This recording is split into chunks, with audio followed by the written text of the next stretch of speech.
Why, hello there. Welcome to this video. Representation matters, especially in media. And I have noticed recently there have been a couple stories floating around the news cycle discussing trans representation in media. And so today's video, that's what we're talking about. We're going to be focusing on these stories. We're going to talk all about the details, what's going on, what's not going on, and whether it's good or bad, and what my thoughts are on it. Now, actually, there are 3 individual stories that I'm going to be covering for this particular segment. So strap in because I have quite a lot to say about this. So we're going to jump straight into talking about these stories. I'm not going to waffle beforehand at all. I want to jump straight into talking about this first story. So the headline, Disney removes transgender character from upcoming animated series. So I'm going to read a little bit and then we'll talk. The animated series Win or Lose will begin airing on the Disney Plus streaming platform in February. In it, we follow the softball team, the Pickles, as they accelerate their preparations for the championship. The team features both boys and girls, and their coach is voiced by Will Forte. The Hollywood Reporter was the first to report that Disney officials removed some lines from the dialogue that referenced one of the characters' transgender identity. The company also confirmed this reporting. When it comes to animated content for younger audiences, we recognize that parents would prefer to discuss certain topics with their children on their own timeline, and at their own discretion. The magazine also reports, based on confidential sources, that Disney decided months ago to change the character's identity. The name has not been revealed, and the character is voiced by an 18-year-old transgender actress, Chanel Stewart, who says she was deeply disappointed by the producer's decision. From the moment I got the script, I was excited to share my story and help empower other younger transgender people. I knew it was going to be an important conversation. Transgender stories count and deserve to be heard, she commented to the film blog Deadline. She also confirmed that Disney had assured her that her character was still very strongly present in the series, but that she would be playing a straight cisgender girl moving forward. Chanel auditioned for the role in 2020 after seeing social media posts at the age of 14 that Pixar was looking for a transgender girl to play a transgender teenager in the series. The thought of an authentic portrayal really made me happy. That is what I wanted to do for transgender kids like me. Her mother commented to Deadline, "There are probably parents who are not ready for this conversation yet, but this is the world we live in and we all deserve representation. Everyone deserves recognition. All in all, it seems like another obstacle for the LGBTQ community because life is hard for transgender teens, for transgender people, period." Okay, so that's the article. And now I want to go ahead and jump straight into my thoughts on this situation. Upon reading this, I was actually really sad to hear the news because this animated series, in my opinion, would have been the perfect vehicle for some trans representation. What do I mean by this? Well, this series focuses on a storyline that is relevant to the trans community,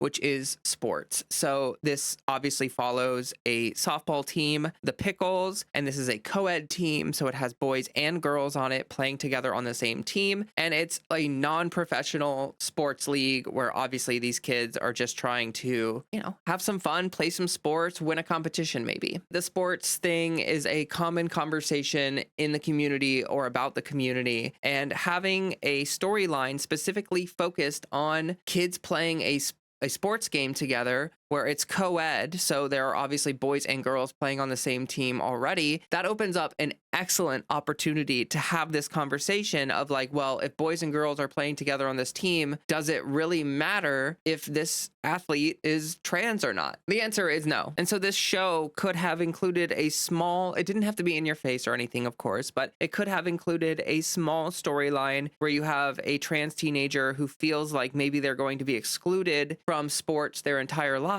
have a moment of realization that like they can be included and that they should be included and that everyone deserves to be included. So obviously this decision is just a bad decision on the part of Disney. Obviously they did this because of cultural pressure that they're feeling due to the recent election. There are a lot of media companies who are kowtowing to the Trump administration. There are a lot of things happening behind the scenes where culturally things are shifting to the right. And so these media companies need to also shift to the right in order to protect their butts, essentially. Do I agree with this? No, I do not agree with this at all. I think this is weak. I think that it's pathetic for Disney to do this, to hire someone on specifically with the casting decision of you are playing a transgender teenager and then denying them that role and giving them an entirely different role instead. Like, that's just not the move. And probably the thing that upsets me the most about this whole situation is this statement about we'll leave these conversations up to the parents. I feel like that is one of the most tone deaf things I have ever heard in my entire life. I was raised in a red state in a culturally conservative family, and transgender people were never mentioned to me. It was not talked about. This was not a conversation that my parents had with me at all, ever. And if you're not having this conversation in media, then this conversation in families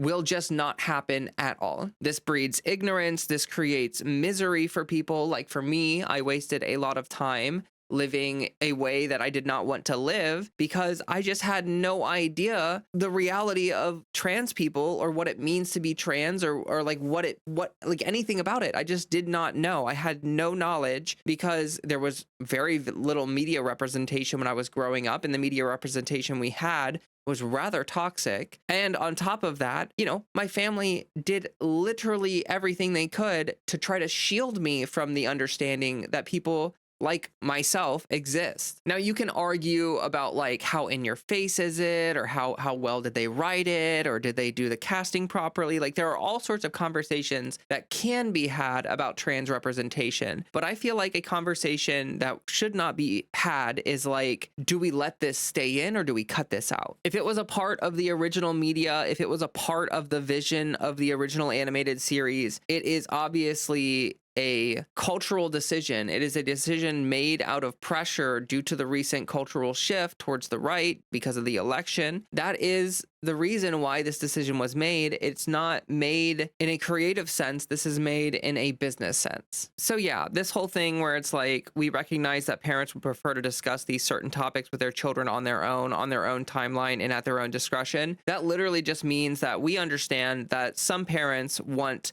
their kids to have literally zero idea that transgender people exist, and we're going to cater to that. I feel like what her mother said was extremely valid, accurate, and super on point. There are probably parents who are not ready for this conversation yet, but this is the world we live in, and we all deserve representation. Everyone deserves recognition. Like, I don't care how much cultural backlash there has been to the progressive push over the last 10 to 15 years. That doesn't mean that we can sweep that stuff under the rug the second some people feel uncomfortable with it. That's not fair to anyone, because it's only going to perpetuate the ignorance and perpetuate the situation where people don't understand that transgender individuals are just human. Like, you're avoiding the necessary humanization of the community because you're uncomfortable with the fact that some parents are just sort of antagonistic towards, people existing as they exist. Like, essentially, Disney was catering to the lowest common denominator in this situation. They're catering to the bigots. They're catering to the people who will fly off the handle at any mention of a transgender character in a show.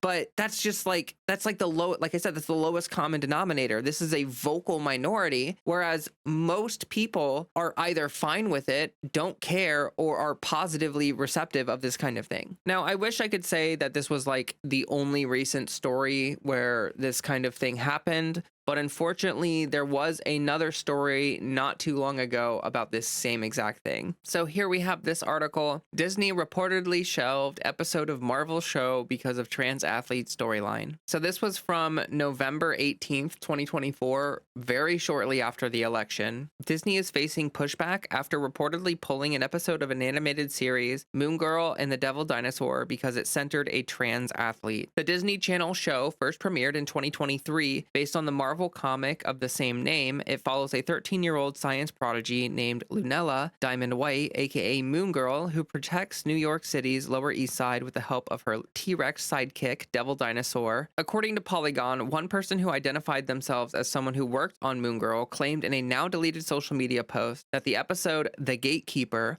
was shelved because of which party won the recent election. likely referring to Donald Trump's presidential win and the Republicans' newfound majority in both the House and the Senate. According to data released by Ad Impact and cited by Washington Post reporter Casey Parks on November 5th, Republicans spent nearly $215 million on anti-trans network ads during the 2024 election cycle, many of which demonized trans female athletes. The Movement Advancement Project reports that half of state legislators in the United States have passed laws banning trans students from participating in teams that match their gender identity. In The Gatekeeper, which has been leaked online, the villainous coach, Greer, tries to prevent Lunella's volleyball team, the Squirrels, from playing after finding out that Lunella's classmate, Brooklyn, is trans. Using a magical key, Greer traps the Squirrels in a shape-shifting new dimension. "I'm trans. My very experience breaks Greer's rules," Brooklyn tells her teammates tearfully, "which means as long as I'm a member of this team, we'll never escape. How many doors do I have to break through until they'll stop locking me out?" So I gotta say, right after reading the article, this line right here, I mean, that's powerful. That's powerful stuff. I really like the writing here. How many doors do I have to break through until they stop locking me out? So clearly, we are noticing a trend with this kind of thing. We have two examples. I'm sure there are some examples that we are not even aware of. But I just have to say, it is super discouraging to see these companies do this, like in the face of the election and the way it went. They just decided to bend the knee and give up on doing any form of representation. Now, it's interesting that this was also centering the storyline based around a trans athlete, because that was something, as they mentioned in the article, that was focused on a lot during this last election cycle by the right wing. Like, the right wing loves to say that the left wing is obsessed with trans issues and they're obsessed with gender politics and they're obsessed with identity politics. But how can you say that when the Republicans spent nearly $215 million on anti-trans ads, like focusing on less than 1% of the population, people that have no power, people that are oppressed by our system in the first place? You're spending all of this money trying to create fear and hatred and dehumanization. The truth is, it's the right wing that are obsessed with gender politics and identity politics, because they're the ones that are spending all of this time, all of this money. I mean, like, if you've never heard of Lady Ballers, it was an entire movie written by right wing people, and the entire movie is it's like a satire, or it's supposed to be a comedy movie or something, and it's essentially just the entire thing is making fun of trans people. The 100% of the movie, the entire storyline, there's no subplot, there's nothing, there's no deeper message. The entire thing is just a film created to dehumanize people that are already targeted in our society. This is weak and pathetic, honestly, weak and pathetic. And the people who canceled this episode, I bet this was a decision made by the business people and not by the artistic people. I feel like the creative side of these projects, they're probably the people that are leaking these stories. They're probably the people that are most upset by these decisions. And there's some executive producer or someone who just handed down the decision and said, nope, gotta axe it. And so, as well as being an issue for representation, this also brings to light the fact that, like, the artistic, creative side of things, the media, in terms of like animated series and Disney and all these other things, like all of these creative endeavors have been captured by business. They've been captured by executive producers and by people who are making these decisions purely based on profit and making sure that shareholders get their money back and that investments are secured and stuff like that. All of these decisions are being made to avoid risk. The thing about that is that creativity is risk. Art is risk. Like, when you make art, if you're not taking any risk, you're not doing anything. Like, you're really not pushing any boundary. You're not doing anything that's worthwhile. Art is supposed to be something that makes us feel things, that helps us learn and grow and develop or understand a different perspective or just feel something. Like, if you take all of that out of it for the sake of like shareholder value and for the sake of not offending anyone, then you're not going to have art anymore. So those two stories are really discouraging, and they are not the only times we are going to see this over the next 4 years. We are going to see the business class, the economic class, move away from rainbow capitalism. They are not going to promote us if you're in the community. They're not going to sponsor you if you're in the community. And they're certainly not going to take any risks on our behalf, because for them, the priority is money. And these cultural wars, they don't want to get into the middle of them, because these cultural wars are distracting all of us from the actual thing that's going on, which is class warfare. Now, I apologize that I led with the depressing stuff, but I wanted to do that so that this last story will hit better. It'll make you feel, it'll be a slight relief from the depression and the agony that we just experienced. So as you might have heard, Squid Games came out with a new season, and in this new season, the creator included a very prominent trans character. Now, I'm going to read a little bit from this article. I do have to give you an apology. I am not going to pronounce these names correctly. I will do my best. I looked up how to pronounce them, but I do not think that I'm going to execute on that well. So when Squid Game 2 arrives next week, fans are going to meet a lot of new faces, including Hyunju, aka Player 120, the show's first trans character. She joins the competition hoping to earn enough money to complete her gender-affirming surgery, and she proves to be both a quick-thinking leader and, thanks to her former career as a soldier, an absolute badass. At a recent press day for Squid Game 2, director and creator Hwang Dong-yuk spoke to a group of journalists about why he wanted to include a trans character this time around. The people who come to join the games in Squid Game are usually marginalized or neglected from society, and not just financially speaking, but people who would have belonged to a marginalized group. In season 1, the representative character for that was Ali, who was a foreigner working in Korea, which is one of the most representative minority groups in Korea. Currently today, unfortunately, in the Korean society, the gender minority is a group that is not accepted widely within society. I wanted to create a character that would represent that. He said acceptance of trans people has gotten better recently, but it's still not where it needs to be. In Korea, when you are a gender minority, it is not as widely accepted yet, unfortunately, and you are still seen to be very much out of the norm. And so by creating a character like Hwanju through her choices and actions and the way she carries herself in the game, I hope that that could raise awareness of these issues that we face today. So just to start out with that part right there, I think that that is incredibly brave. I think that that's, a very progressive way of viewing things. And I think that's an interesting way that he frames the show, that, the show is representative not just of class warfare, but of how marginalized individuals are affected by the class warfare. So I have to give huge props to the director for having the courage or the vision to include this kind of storyline within Squid Game, because I think that that is actually pretty huge. I think that's pretty huge, and it goes in stark contrast to what we just read, and especially considering that this show is from Korea. Like, this is a Korean show. And as the director stated, things there are still pretty socially conservative. Like, they are not as far along the progressive push as we are here in America. And yet he still made the decision to include this kind of storyline, despite the backlash being potentially worse than it would be in America. So there is more to this story that I want to read. In a different interview that the director did with TV Guide, he addressed the fact that Hyunju is a trans woman, but she's portrayed by a cis male actor, Park Sung-hyun. While this practice used to be very common in the West, it's now something casting directors and creators stay away from, instead preferring to have trans performers play trans characters. However,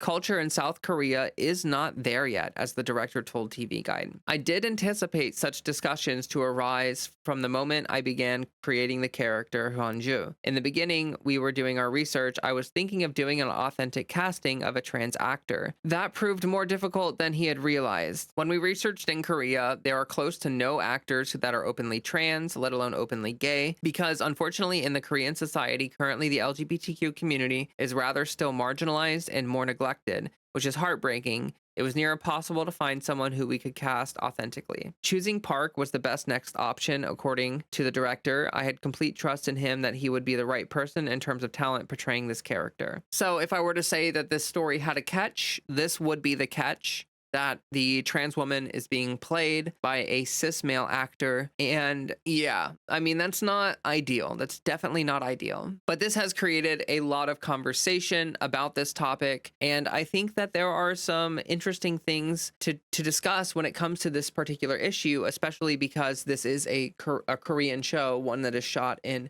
South Korea. Or at least I think it's shot in South Korea. I'm pretty sure it is. So the only thing that I would point out really as my big concern is this whole thing where he says it was near impossible to find someone who we could cast authentically. That kind of sounds to me like it was hard, so we gave up. Is kind of like the framing of that is like, oh, it was near impossible. Like, was it impossible or was it not impossible? Like, was there someone who could have played this role more authentically and you chose not to? Is that the frame? Is that what actually happened? Or was it impossible to find an actor to play this authentically, in which case you then kind of have to do something else? I just find the wording of this kind of a little bizarre. Like, if you were not able to find someone, say it in a more definitive way. Don't say it in a way that makes it sound like you looked for someone, had some trouble with it, and then gave up. Like, that just kind of makes you look bad. But I'm going to move forward from the assumption that there were no options to cast authentically for this character,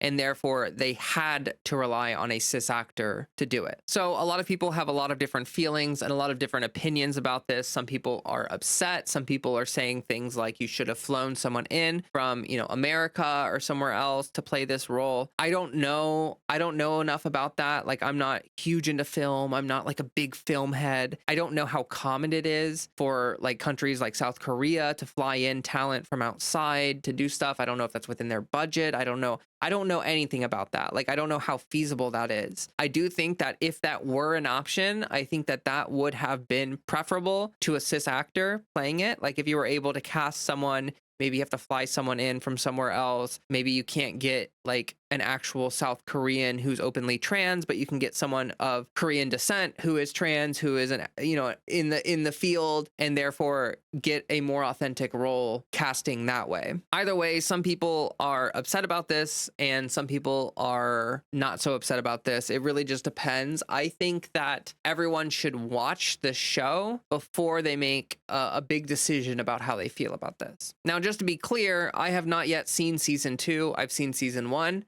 I enjoyed season 1. I thought it was well written. I thought it was interesting. I do not know everything about the season 2 and all of the different situations. I have seen some clips and I've seen some scenes showing this character and some of the things that have happened in the series. And the overall thing that I'm getting from it, like what I'm getting from what I've seen, is that the representation outside of the casting decision was actually done very well. Like, in terms of writing and character interactions, it seems like the director put a lot of care and effort into making sure that things were done properly and respectfully. So, like, one thing that I want to point out is that this character is not just a trans character. They have other aspects, like they used to be in Special Forces, that is part of their character. So being trans is not their sole identifier. It's not the only thing that is talked about with this character. It's not the only part of their character that's relevant to the story or anything like that. This character is an active participant in the show. From what I have seen in the scenes that I have watched, I think that the director did a fantastic job of making this a part of the character's life and story, bringing it to life. There are a lot of scenes, if you pay attention to this character in this show, where it's not really overt. Like, there's this one scene where they're standing in the middle and like everyone's got to pick a pair. Like, people have to team up in duos. And I don't know exactly what's going on in the scene, but like there's some time pressure involved. And this character, she just like gives up. Like, she just has a moment of realizing, like, no one's going to pick me. No one is going to want to be on a team with me because I'm an outcast. And then someone comes along and, says, hey, will you be on my team? And they survive together. And that's a beautiful moment, but it was very subtly done. Like, it's something that you could entirely miss if you're not really paying attention. And some people might even see that scene and not really understand why she's behaving that way. Like, why did she give up? Why didn't she try to find a partner? It's because she has this feeling that she's going to be rejected already. Like, she has this feeling that no one is going to want to help her. And so she just kind of gives up until someone offers the help. Now, I don't want to spoil the show. And as I said, I have not watched this most recent season. So I'm not going to go into a bunch of different scenes or talk about all the individual things that happened, but I do feel from what I have seen that the framing was respectful, that the writing was smart. It was not so like overt in your face, punch you in the face all the time kind of thing. And it was very realistic in terms of like how would a trans person behave in this environment? Maybe how would they feel about certain things? How would they behave towards in certain situations and scenarios? Like, I think it was very well done. So the reason why this story is so important, the reason why Squid Games is such a good contrast right now in, compared to Disney, is because they didn't take the coward's way out. They didn't. And if they lose money over this character, then I feel like the director will actually stand by that decision, because it's clear that the director of this show is not just in it for the money. Like, he's not just trying to make sure that shareholders get their money and that everything works out from a business end. Like, he's taking creative risks. He's doing creative stuff. He's making art. And in that situation, in that kind of way, you have to take risks. I mean, he took a risk by putting the trans character in the show without having an authentic casting option. He could have just removed the character from the show if he had just been like, I can't take the risk because I can't find an authentic, trans person in South Korea to play this role, so I'm just going to cut the character. No, he decided that it was important for him to have this storyline, to have this character as a part of the show. He thought that it was so important that he was willing to take the risk of getting some backlash for having maybe not the best casting. And again, I'm not really sure if he had his hand forced with the casting. Like, it kind of seems like maybe he didn't have any options, but again, the framing for that was kind of weird. Not really sure, but yeah. Either way, I think it's brave to include the storyline. I think it's brave to have this be a part of the series. And really, what I think that this whole video makes very clear is that we cannot rely on these big companies like Disney and all these others to like make these, representative films for us. Like, we cannot expect them or hope that they will include us. Like, they are not going to include us if it hurts their bottom line. And to be honest, one of the biggest issues with media nowadays, with film and media, is just that there's so much money involved. It's business oriented. It's not about the creative projects anymore. It's about how do we make money? How do we appeal to a certain demographic? And that's why we have all these remakes and remasters and all these things. Like, if you play video games, we're getting the same thing where it's all remakes. There's no new stuff. Nothing is new because no one wants to take a creative risk on something.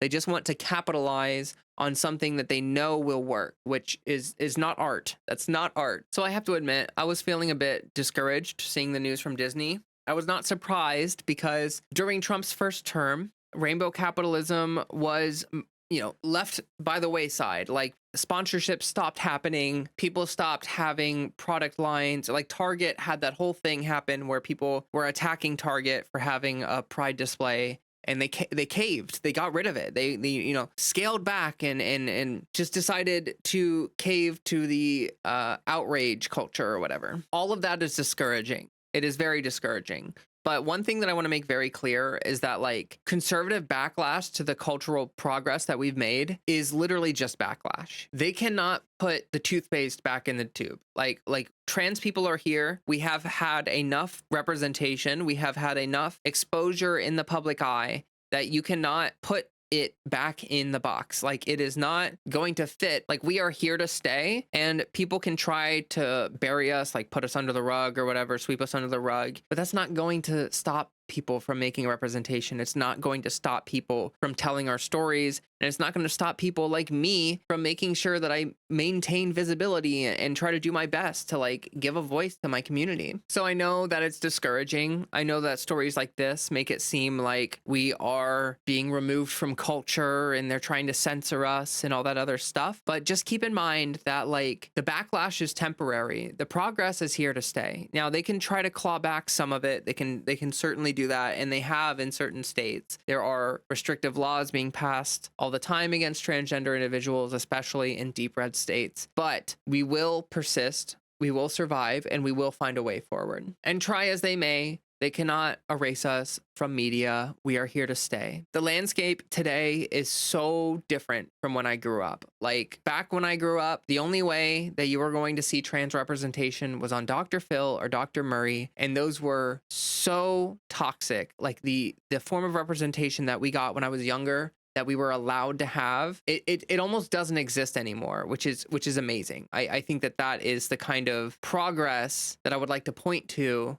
when I want to try to feel a little bit better about how things are going right now. So that's pretty much all of it. I mean, I think that's all of it. I definitely went on really long. I know I was kind of covering like 3 individual stories within this video. So I hope that this wasn't too much content. I kind of feel like it won't be too much content because I feel like people are interested in this kind of stuff and it's important to talk about. I wanted to thank everyone who has been supporting me lately. I have been doing a lot of transition content lately, and I think I will start moving back into covering current events as it is relevant or as I feel like. With the Trump administration gearing up and getting ready to start, there will be a lot of news. There will be a lot of things to cover, and I'm sure that I will have plenty of current events to talk about. I will be continuing to make transition content in general. Like I'll still make transition update videos. I might make some more tips and trick videos, that kind of thing, because I feel like it's kind of satisfying content to make. It's kind of fun to make, and I get a lot of positive feedback from people in regards to that content. So, you know, it makes me want to make more of it. Hit that subscribe button, hit the bell button for notifications for future videos, and leave a comment down below for the algorithm. I see you all, and I try to respond to as many of you as I can. It has just become a tall order to keep responding to every single person. So I don't always get to everybody, but I try to respond to as many people as possible. And the sooner you get in to the comment section after the video is posted, the more likely I am to respond to you. In the description of this video, there is also a link tree. If you click on the description of the video, you see the little link tree, you click that, it pops open. You click the Discord, that pops open, and then you're on your way to being in my Discord. We would love to see some new people in there. If that's something you're interested in, I would love to see you there. I chat in there usually at least once a day or so. I try to like tell everyone like, hey, I hope you're having a good day, and just pop in or whatever. But I will be there. Other people will be there. You'll make friends. You could build a support network. It could be really useful or just fun. Who knows? Also, I had my first stream last week on this channel, my first stream, and I played some video games. I did some chatting. I think that I will continue doing that. Like, I think on Sunday nights, I will have a stream night where I stream for at least 2 to 3 hours, talk about news and politics, chat, maybe play some video games, do whatever we feel like doing, whatever I feel like doing. And if that's something that you're interested in, well, then you got what you got. You got it. It's there. I went for 5 hours last week. The VOD is available on this channel, and I cannot believe that I went for 5 hours. I don't think that's going to be the norm. I'm just not quite sure I can do 5 hours of streaming every week consistently, but I can probably guarantee 2 to 3 hours for sure. Like, I feel like 2 to 3 hours is not going to tire me out too much to do that level of streaming each week. So now I know none of you really subscribe to my channel for streams. So I appreciate you all sticking around, even though you're seeing those stream notifications pop up. I appreciate you for staying subscribed and sticking around and potentially watching that content as well as my video. Well, that's all I have for you for today. That is my video. That is all the stuff that I have to talk about for this video. So I'm going to go ahead and wrap it up. I am starving. I have not eaten anything today because the second I eat, I get lazy. So I usually save that for after recording, but I'm very hungry. So I'm going to go do that now. I'm going to go scour the earth for food, and I will be back with another video next week, or you could tune in to my stream on this Sunday. It'll start between 6 and 8 p.m. EST. I'll try to have a lobby up for it by Saturday so that you can kind of see when the stream time is supposed to be. But yes, thank you so very much for watching. I appreciate all of you for the support and for continuing to keep up with my content. It means the world to me that you're helping me build this platform and build this community. I want to do good things with it. I want to try to make a difference. I want my voice to have an impact, and I want to try to give a voice to our community so that we can do this thing. Like, we need visibility, we need representation, we need people doing the thing. I'm doing the thing. It's pretty awesome. I did start a Patreon recently, and if you're looking to support me financially, I feel like that is the best bet. You're more than welcome to go over there. It's in the description of the video. It's in the link tree. It's there. If you want to go to the Patreon and sub to me or get a membership or whatever, I would super appreciate that. I'm going to have Patreon members popping up on the screen right now. They are popping up. Whoa, all over the place. Look at these members being members. And I have to give a very huge shout out to our super supporters. So our super supporters are the same as last week. We have Sarah Buck. We have another Sarah. And then we have Sam Howard. Thank you all very much. I did see Sam pop into the live stream this past week. Thank you all very much for your support. It really means the world to me. All the paid members, really, thank you all very much, because you're going to help me make more content in the future. You're going to help me improve the quality of my content as time goes on, and you're going to help me make more of it. So you're the groundwork. Like you're doing the thing, and I really appreciate that so very much. So thank you, thank you, thank you. And as we get out of here, I have just one little favor to ask of you, just one tiny little thing, just something extremely small, just something I really need you to do, and that is for you to drink some water.